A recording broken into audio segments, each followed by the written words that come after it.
Hello everybody. I am back for my second video.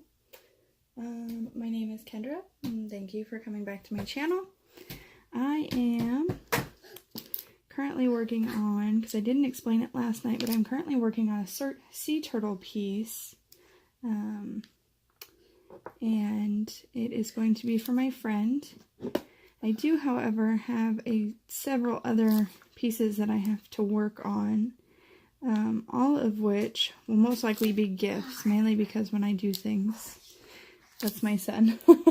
but he is currently up. My daughter just went down for a nap.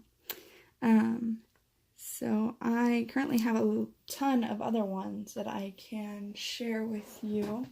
Someone asked to see them, as well as several finished products that I have. So figured I'd do that today. So this is one of my first orders that I got or purchased, and it's called First Day of School. Let me see if it'll focus on it. First Day of School, and it's a mommy giraffe with a baby giraffe. Baby giraffe? Yes, baby giraffe. I got that mainly because in my new hobby corner of where I want to work. My new corner. Baby giraffe. Baby giraffe. Yes, baby, good job. In my new hobby corner of my desk area, I wanted to be able to kind of make it my own, and so I'm in love with animals. As I said last night, I really wanted to be a vet, but plans change. This one here is a custom that I purchased of, let me see if I can turn this off if it'll help. There we go. Maybe. So it's a custom that I purchased. Super small photo, but it's of, it's not focusing on it, is it?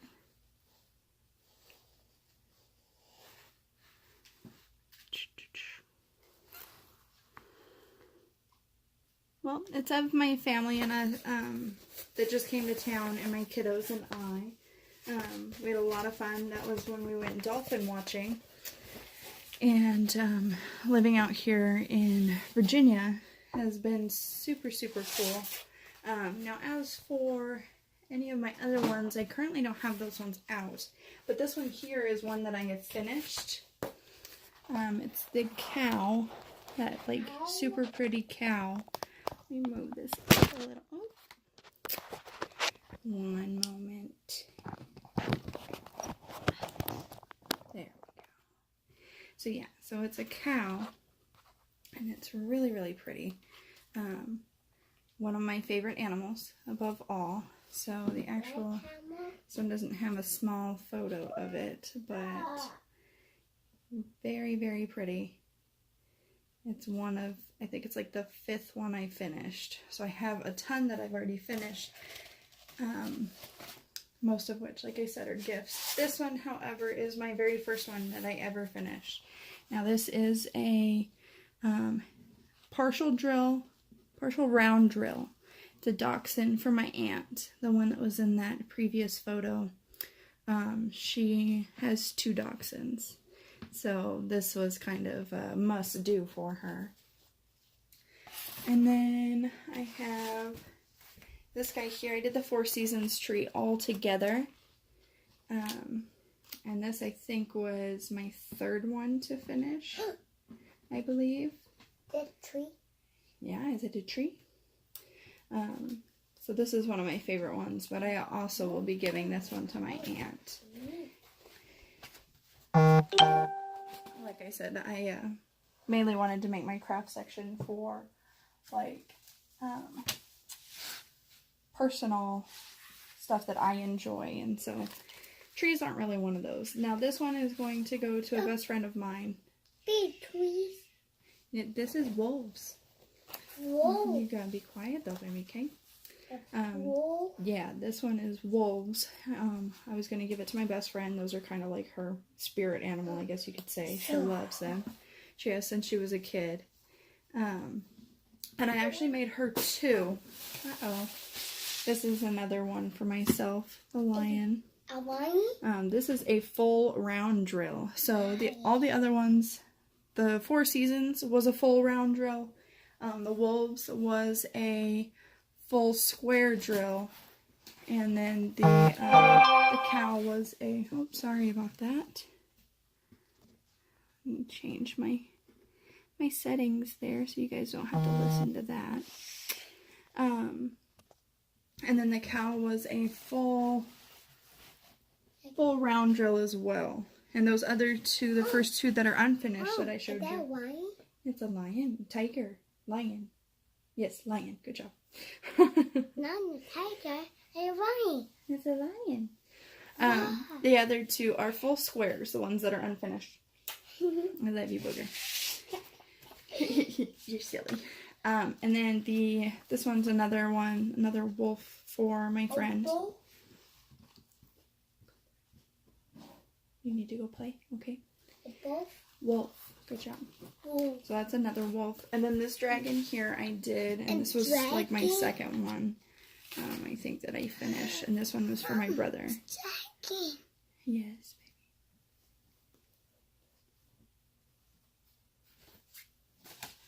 So those ones so far, all my other ones are super huge, so I'll show them in another video when I get the correct angle for my camera.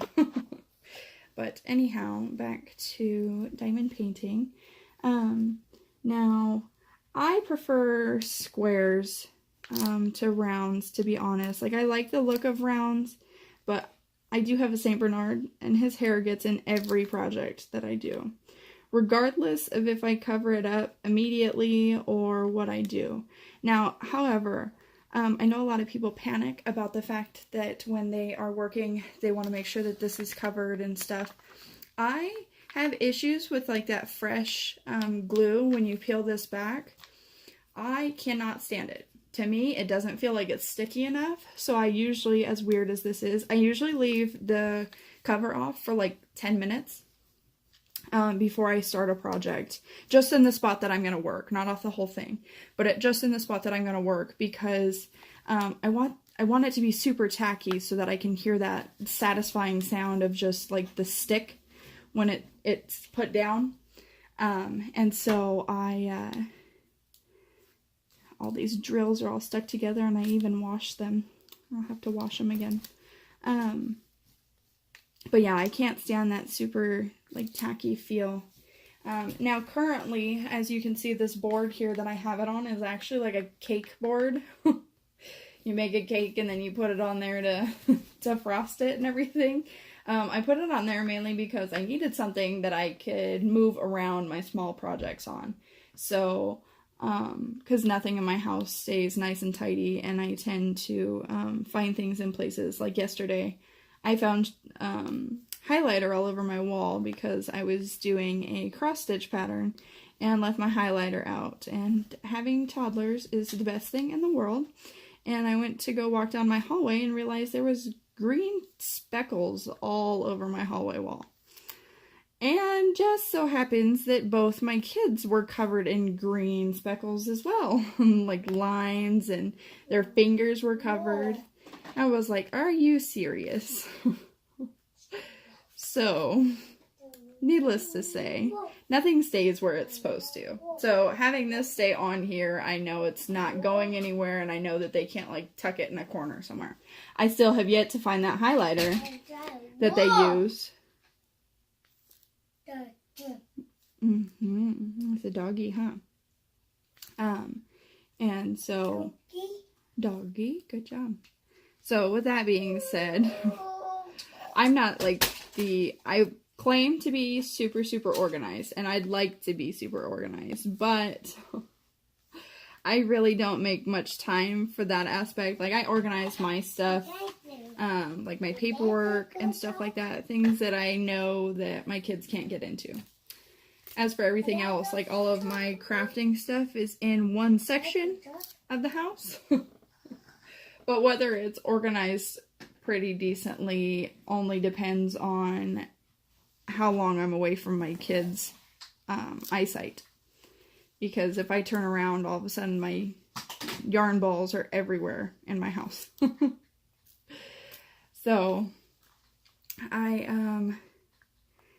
do, however, have more patience with that than I thought I would, being a mom. I thought that I would go crazy every time my kids... I do, however, yell at them a lot and tell them not to touch my stuff. And they now tell me the same thing. I'll come in and, like, want to play toy cars with my son. And he's like, don't touch my stuff. And I'm like, oh, no. What have I done? What have I taught you? But that's okay. He's entitled to his own stuff. So, anyhow, I did end up finishing that section from last night, seeing as the storm was so bad. So yeah, this one here was finished. Now I do have to go through and, oh my goodness, me and this light. I swear, even with my right hand now. I'm going to see if I can show you the photo of the turtle. So this is kind of like my mess here of how I organize everything, to be honest. Mainly because that's how my brain is when I craft, is it's kind of all over the place. I don't know where to start a project unless it's crochet, where it tells you automatically where to start it. Let me turn this off. So I am working on the sea turtle. And I'm just not so sure you can see all of that. But the sea turtle in like the ocean scene. It is for my friend who's coming out here to visit in August. Oh, here we go again. Well, anyhow, sorry for moving the camera. I'm going to show you.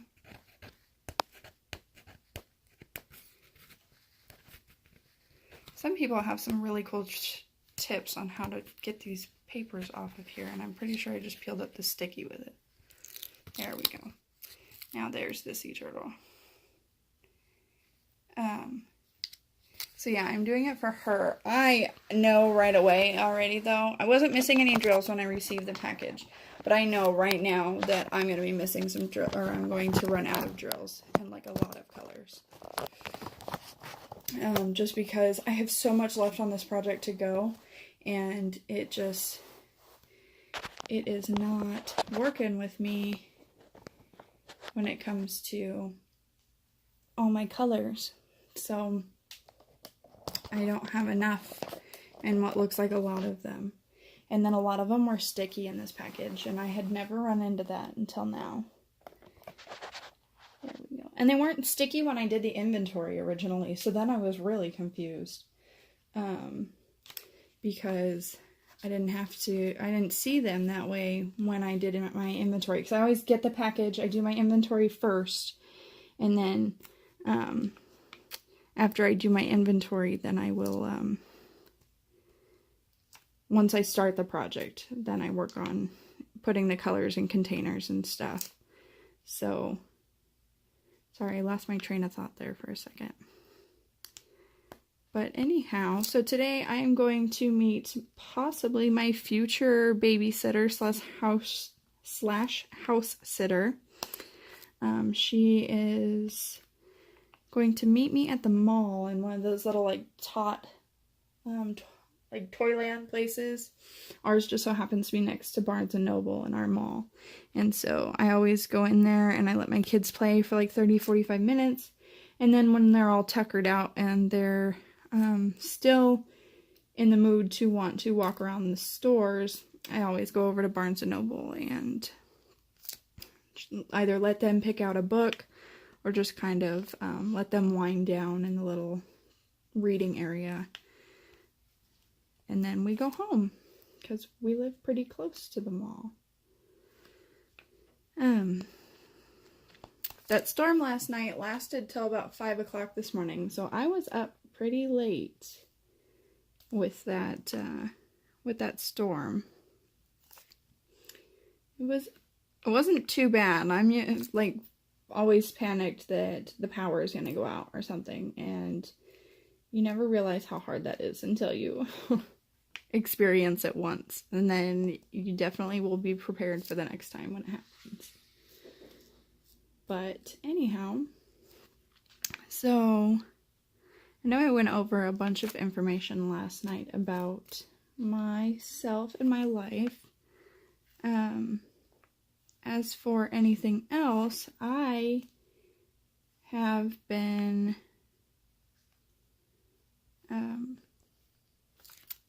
lost my train of thought again. I've been watching other people's lives and people that do like tags and stuff where they do answer a ton of questions. If anybody wanted to do one of those, then I would gladly go through and answer those questions while I do this. For me, it's easier to talk while I diamond paint, so I'm usually like on the phone with somebody while I diamond paint. If I listen to music, then I get too relaxed, I think, and I don't want to diamond paint anymore. It kind of makes me super tired. Music was kind of my go-to while I was pregnant with my kids, and it, like on my drives home and stuff, I had to listen to it either super, super loud, or I had to listen to stuff that I didn't like, music that I didn't like, so like the music that my husband listens to, I can't stand it. I'll listen to it while he's gone, however, if he's gone for work or something, I'll listen to it sometimes, but I usually have to, do something productive or to stay focused. So I'll either like be listening to an e-reader or something like that, or having my kids be super obnoxious in the other room usually helps too. But a lot of times, like when I started, I was watching the series, The Flash, and I finished that all too quickly because of how often I was diamond painting while I was watching it. I think there was like 7 seasons, and I blew through them in less than like 2 weeks. Which sounds almost impossible being a mom with toddlers and stuff, but I really didn't sleep a lot through all of that, actually. But now I've been watching The Flash. The only issue is watching The Arrow. The only issue with watching The Arrow is I can't really watch a lot of it with my kids around. It's a little bit different than The Flash, in the fact that it seems to be a little bit more gruesome, so I usually try to avoid letting my kids see that. Otherwise, my son, he has night terrors. At the age of 3, I didn't know that that was possible for kids, but he does have pretty bad night terrors, and I think it's, usually due to daddy not being home and stuff like that, but he usually wakes up and he panics pretty hard, and he's like half asleep, so he's screaming in his sleep, and I can't usually get him out of it, so I just have to sit there with him until he calms down. I know you're not really supposed to wake people up out of those little spells, but I can't fathom the idea of watching him go through it, so I usually just kind of hold him or try to see if I can get him to snap out of it. I talk in my sleep, so I don't think I ever had any of those issues. I did, however, for a while have a little bit of issues sleeping through storms, which ever since I had my kids actually hasn't been the case, except for last night, seeing as last night's storm was pretty big.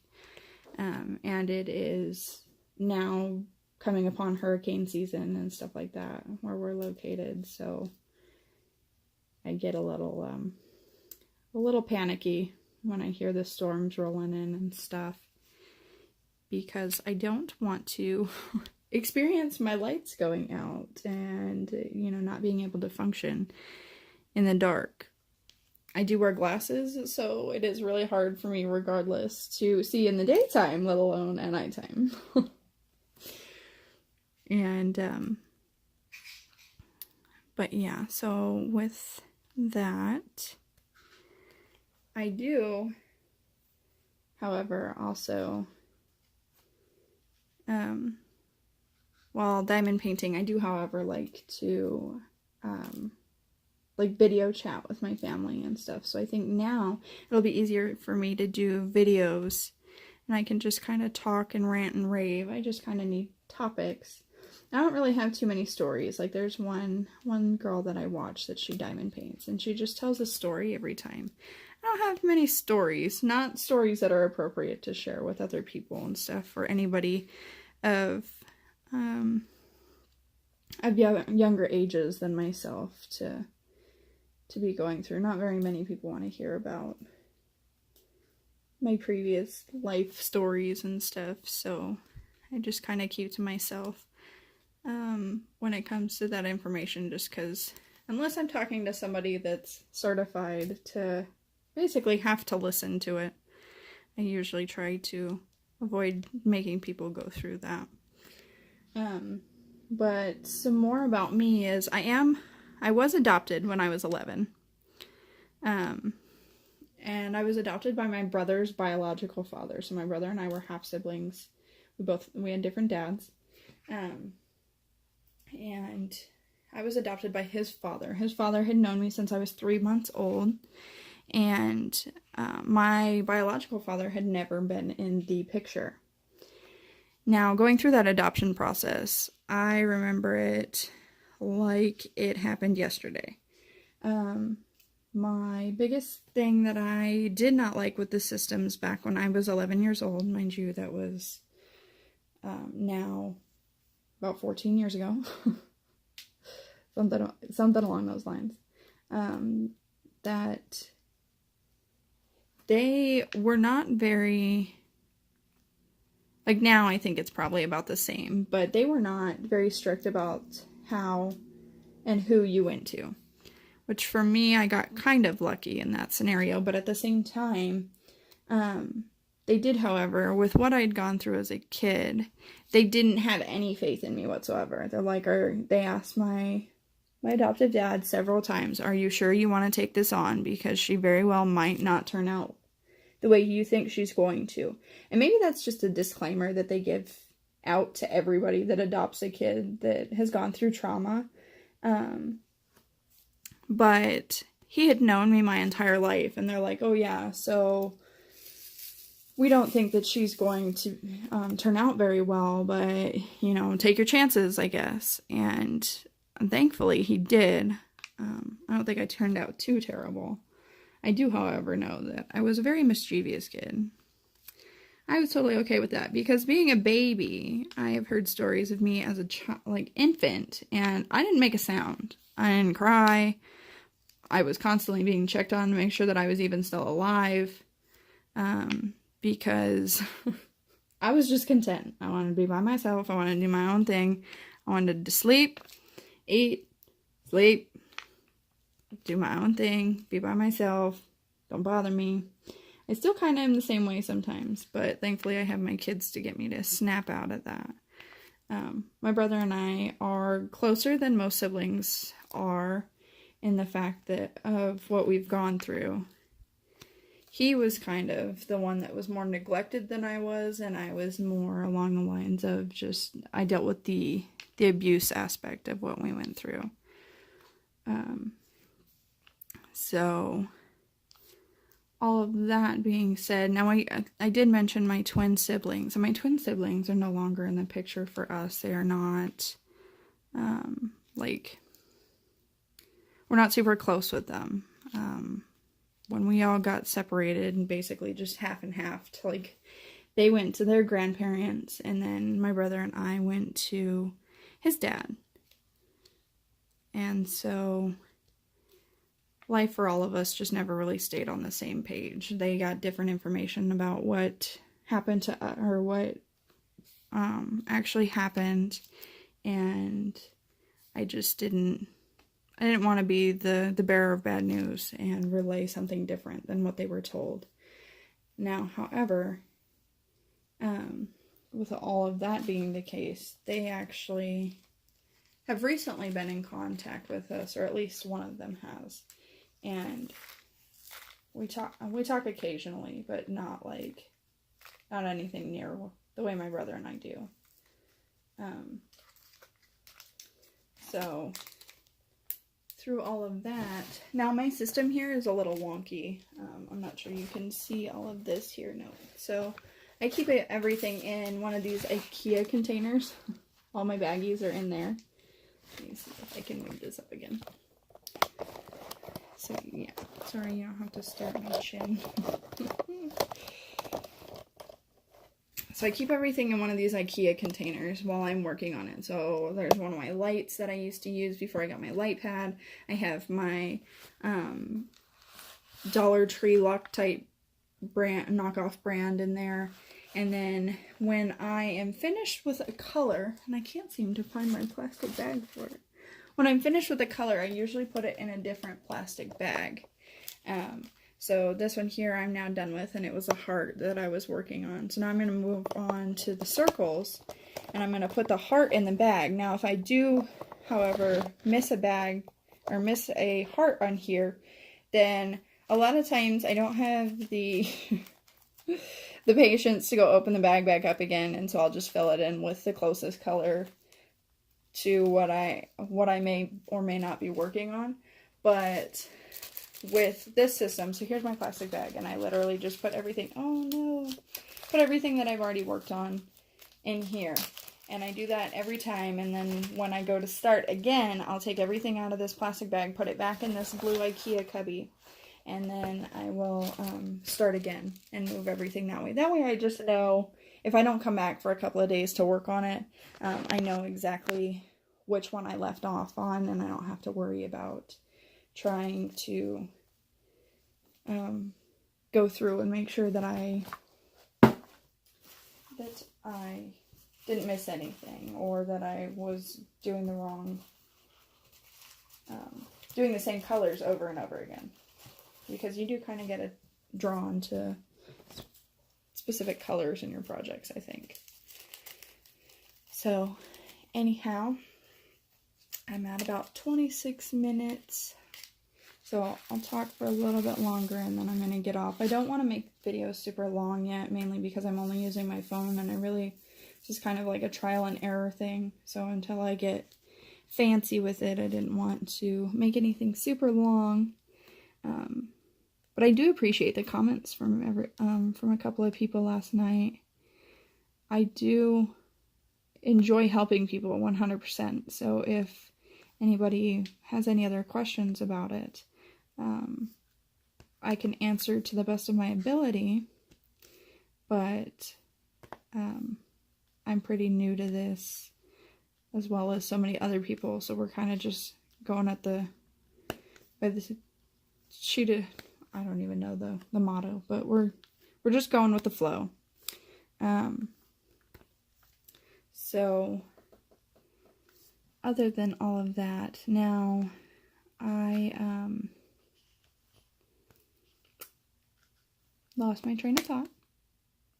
Oh yeah, so I was talking about my childhood. So being adopted at 11 was a decent age because I was still able to make my own decisions and stuff. Now, back to my biological father. My mother gave me a chance a long, long time ago to contact him. And we did. It was actually during one of the Baseball World Series games. And we called him, and my aunt, I guess you could say for all intents and purposes, his sister, she answered the phone, and she basically said straight to our ears that we shouldn't start something we can't finish. And so we didn't, because I didn't know whether or not I was going to be a fan of him. I didn't know whether or not I wanted him to be involved in my life.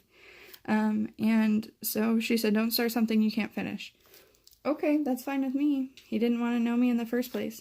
From what I was told as a child, he basically came to the hospital the day that I was born, kind of looked at the scenario and realized, nope, that's not for me, and just walked away. And it was never really meant to be anything more serious for my mom anyhow with him, I believe. But it was never made known to me exactly what all happened, which I'm okay with. I have accepted my past. I've accepted that I have grown from it, that I become a better person from it, and that I don't need to relive any of it anymore. I can talk about it 100%, what I went through, and that's all thanks to tons of money put into counseling. But at the same time, like school, going through school and going through all of that, my name changed 2 times, and it was just really hard going through that factor, because people are like, kids are cruel, to be honest, regardless of what age they are or anything. Kids are cruel. And so when somebody's parents catch wind of my life story, I didn't have a lot of friends. A lot of kids weren't allowed to hang out with me because of what I went through, and that made life pretty difficult. And then the story of my best friend, so the one that I'm making the wolves for, she's not the one that's coming to town. But the one that I'm making the wolves for, we actually met because I started at a new school, and my brother and I liked to sit at the front of the bus. We were kind of goody two shoes when it came to that, but we were very mischievous any other time. And with that being the case, I kind of met her because we had sat in her seat on the school bus, and she was a troublesome kid. She was assigned that seat due to some altercations that she had gone through, and so she was assigned that seat. She got onto the bus the day that our very first day at school, and she tried to kick me out of it. Kick me and my brother out of it. And I was like, no. And my brother and I are close enough in age. He'll be 23 this year, I think. Yes, he'll be 23 this year as I'm turning 25. So we were very close in age, and we basically went to the same schools almost at the same time. She ended up trying to kick me out of that seat, and I stood my ground. Even though I was new to that school, I stood my ground for the sake of my brother. But boy, if I didn't run my crazy legs all the way home the second we got off the bus, because she was mean. She was mean looking, she was mean altogether, and I was not playing that game. I ran home so fast I left my brother at the park. I was not playing that game, because we got off at the same stop. I had no idea. And so I ran home. I left my brother there. I was all for standing up for him on the bus and saving our space and not having to move and put up with some other bully. So I was like, I'm staying here. Oh, no. I was like, I'm staying here. And, oh my goodness, I'm just putting them everywhere. And we became best friends after that. I came back to the park about 5-10 minutes later after I put my backpack and stuff down. I was like, I'm going to face this. I'm going to face this. And my brother was still standing at the park with her. And she was like, you come back? And I was like, yeah, I came back. Mainly because I left my brother. So, now we're best friends. She's in the military now too. Just like my husband. We actually all knew each other. We all went to the same school as kids and stuff like that. My husband is a year younger than me. And I believe my best friend, is about my same age. If not a year younger than me also. My age in school was really, really frustrating because I am born in August, and where I've lived, so in Arizona and stuff like that, as a kid, Arizona's kind of like a cutoff point for school, and I was born at the beginning of August, and so that always made it super hard. So I think that's why my brother and I were so close, is I think I started late, because I ended up graduating at almost 19 years old, and that was fun, because I was one of the first kids in school to get a tattoo and all that stuff. I was one of the first kids to get a car. And that's a funny story also. The people you meet in life and the way things work out is always so fun. Let me see how long this video is now. So we're at about 33 minutes, almost 34. So I'm going to cut it off here before my phone decides to do so for me. But I just wanted to hop on again today, see if I can get anybody else addicted to diamond painting. And feel free to give me any more tips. I know Megan gave me a tip that I should have moved the camera closer. So hopefully this is a good enough angle. If I get any closer, I feel like I'm going to like rupture somebody's eyes with my big hand in your guys' face. So, but feel free to give me some pointers and stuff like that. I'll eventually get it down, obviously. But for right now, it's just kind of experimentation to see if I can make the time and stuff to do this every so often and share this pleasantry with other people. So anyhow, thank you so much for joining me today, and feel free to leave me any comments, ask any questions, and you guys have a wonderful day. Thank you.